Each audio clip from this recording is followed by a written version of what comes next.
Ukraine যুদ্ধে রাশিয়ার পাশে ছিল ইরান। এবার বন্ধুত্ব প্রমাণের সন্ধিক্ষণে দাঁড়িয়ে আছেন প্রেসিডেন্ট পুতিন।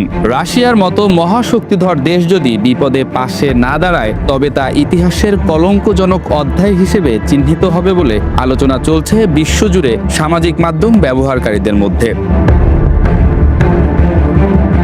বর্তমানে রাশিয়া ইরানের পক্ষে কূটনৈতিক অবস্থান স্পষ্টভাবে ঘোষণা করেছে।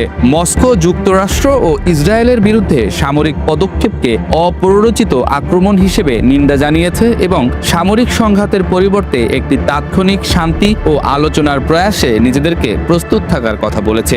একই সঙ্গে প্রেসিডেন্ট পুতিন ইরানকে ইরানি জনগণের প্রতি সহায়তা করার প্রতিশ্রুতি দিয়েছেন এবং কূটনৈতিক মঞ্চে ইরানের স্বার্থের পক্ষে কথা বলার ইচ্ছা প্রকাশ করেছেন।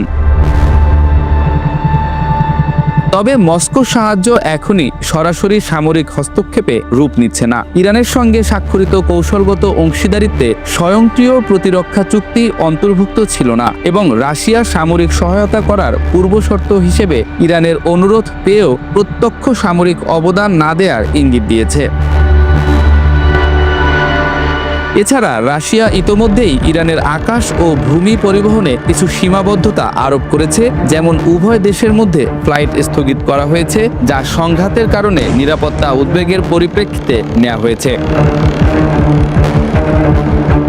রাশিয়া ইরানের প্রতি কূটনৈতিক, রাজনৈতিক ও কৌশলগত সমর্থন জোরদার করার মধ্য দিয়ে একটি দীর্ঘমেয়াদী অংশীদারিত্বকে রক্ষা ও সম্প্রসারণের চেষ্টা করছে, কিন্তু সরাসরি সামরিক শক্তি নিয়ে মাঠে নেমে সাহায্য করছে না। এর পরিবর্তে তারা সংঘাতকে আলোচনার মাধ্যমে সীমাবদ্ধ রাখার পথ খুঁজছে।